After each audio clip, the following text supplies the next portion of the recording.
senhoras, com vocês, uma das maiores invenções da história da humanidade, o computador. Talvez você só use o computador para encher a caixa de e-mails da namorada. Ou passe horas diante da tela tentando pular para a fase 778 do seu jogo preferido. Não vou negar que isso pode ser bem divertido.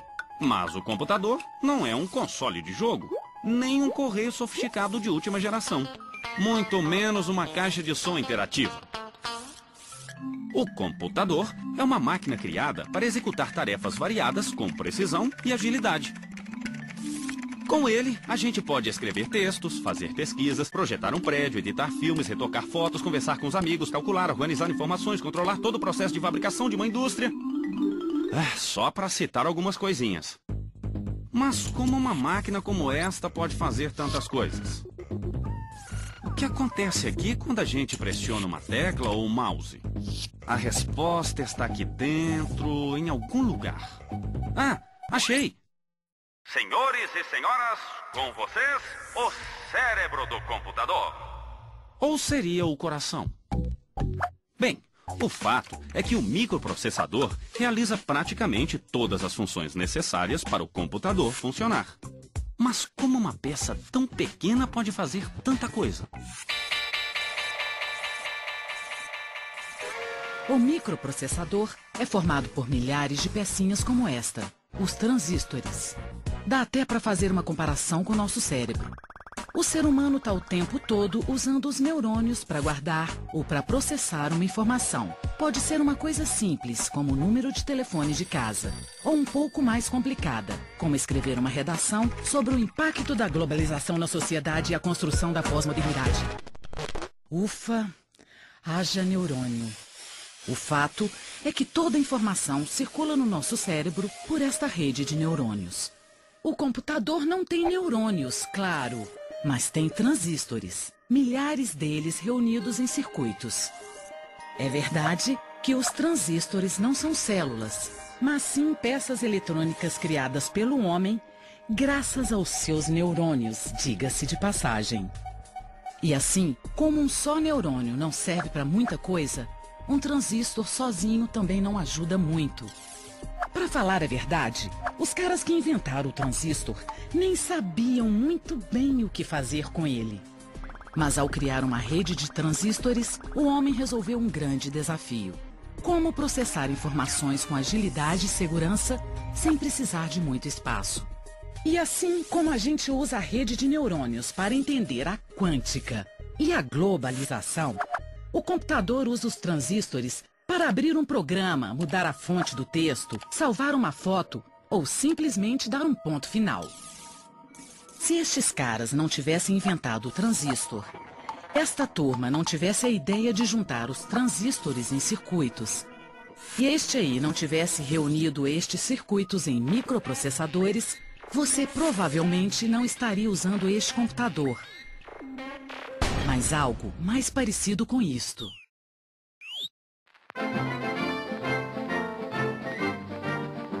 Este computador foi criado antes da invenção do transistor. O Colossus, como ficou conhecido, era enorme e funcionava à base de 1.500 válvulas. Acredite ou não, este trambolho ajudou a vencer os nazistas durante a Segunda Guerra Mundial. Ele foi usado para decifrar as mensagens trocadas pelos inimigos em forma de códigos. Alguns anos depois, o exército americano lançou o primeiro computador digital eletrônico em grande escala. O ENIAC, como ficou conhecido, parecia mais uma central telefônica. Ele era enorme, do tamanho de uma casa de 4 quartos e 2 andares. Naquela época, o ENIAC foi considerado uma evolução e tanto. Mas apesar de todo o tamanho, ele não conseguia fazer mais do que uma simples calculadora de bolso atual. Os operadores tinham que programar o computador manualmente. Ele precisava de muita energia para funcionar. E as 17.000 válvulas queimavam a toda hora. Se você já teve o desejo quase incontrolável de jogar um computador pela janela, pode imaginar o que sentiram estes pobres operadores naquela época. Com a invenção dos transistores, o ENIAC e todos os computadores movidos a válvula viraram peça de museu. Começava uma nova era na evolução dos computadores. Graças ao transistor, foi possível criar um microprocessador. E como o microprocessador é pequeno e consome pouca energia, foi possível construir computadores pessoais. Sem os microprocessadores, os computadores seriam enormes, caros e precisariam de muita energia elétrica para alimentá-los. Mas como uma peça tão simples, uma espécie de chave que pode estar aberta ou fechada, pode ter sido tão importante para a evolução do computador?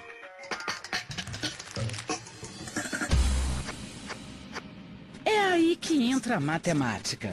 A linguagem que os discípulos de Pitágoras chamavam de linguagem de Deus.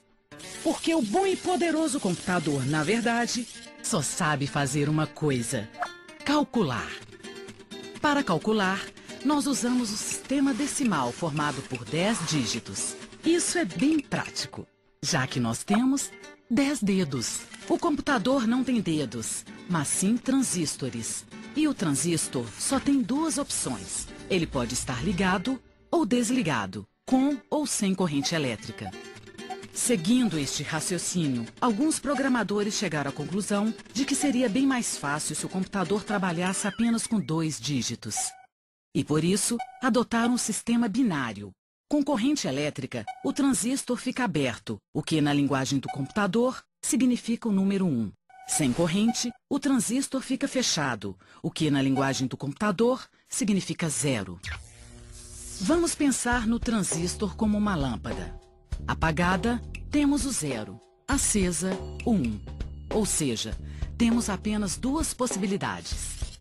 Com 2 lâmpadas, temos 4 situações possíveis: acesa e acesa, acesa e apagada, apagada e acesa, apagada e apagada. Mais uma lâmpada e teremos 8 possibilidades. Como você pode notar, as sequências possíveis dobram cada vez que acrescentamos uma lâmpada. Com 5 lâmpadas, temos 32 estados possíveis. Desta forma, é possível representar do número 0 ao 31. Mas como? Vejamos esta sequência de 5 lâmpadas. Se todas estiverem apagadas, vale 0. Apenas a primeira acesa vale 1. A segunda, 2. A terceira, 4, ou seja, o dobro da anterior. A quinta vale 8. E a sexta vale 16. Se quisermos representar o número 4, basta desligar as outras. Mas e para formar o 12, por exemplo? Basta ligar o que vale 8 e o que vale 4. 8 mais 4 igual a 12. Assim, poderíamos representar outros números apenas acrescentando outras lâmpadas.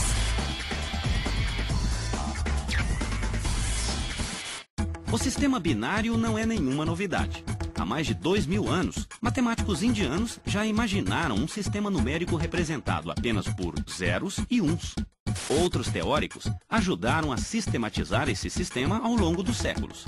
Mas foi só em 1801 que um tecelão francês teve a ideia simples, e por isso mesmo genial, de aplicar o sistema binário para automatizar os teares. Produzir os tecidos que encantavam reis e rainhas na Europa era uma tarefa difícil e demorada. Os tecelões tinham que amarrar fio por fio para criar diferentes formas e desenhos. Jacquard conhecia o sistema binário e resolveu criar cartões como estes para agilizar o trabalho. A presença ou ausência de uma perfuração em frente a cada haste determinava se o fio deveria ficar por cima ou por baixo. Em 1804, Jacquard criou um tear que funcionava totalmente automatizado, permitindo ao tecelão executar padronagens complexas de uma forma quase impossível até o momento. Para mudar o padrão do tecido, tudo que o tecelão precisava fazer era substituir o cartão. A invenção de Jacquard não era um computador, mas, sem querer, acabou se tornando importante na história da informática. Os transistores atuais funcionam na mesma lógica dos cartões perfurados de Jacquard. Assim como os cartões, os transistores têm apenas 2 estados possíveis: ligado ou desligado. No caso dos transistores, cada estado corresponde a um dígito, 0 ou 1, os famosos bits. Tudo no computador é formado por sequências de zeros e uns. Mas espera aí, o computador não é uma máquina de tecer, nem uma calculadora. Eu posso desenhar, escrever, Como ele faz para representar a letra C, por exemplo, se ele só entende 0 e 1? A letra C, como todo mundo aprende na escola, é a terceira letra do alfabeto.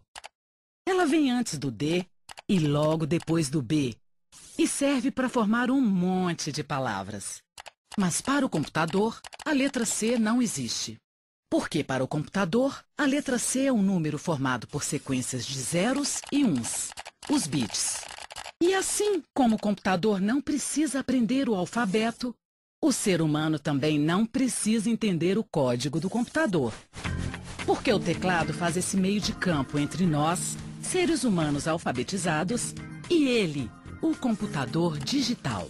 Desta forma, o computador consegue escrever qualquer texto, usando apenas 2 dígitos. Cada 0 e 1 representa um bit. Um bit é a menor unidade da informação.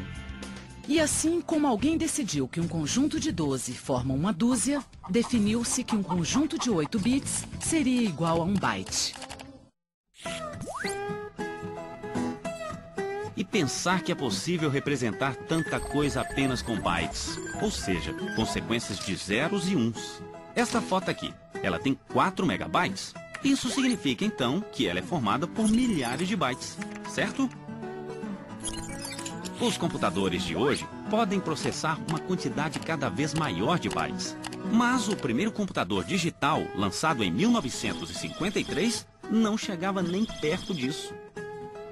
Se a gente pudesse voltar no tempo e falasse para esse pessoal aí que um dia eles iam poder ter um computador em casa ou no trabalho para fazer um monte de coisa diferente, eles provavelmente iam achar que era uma pegadinha. Porque até os anos 70, os computadores pessoais não existiam.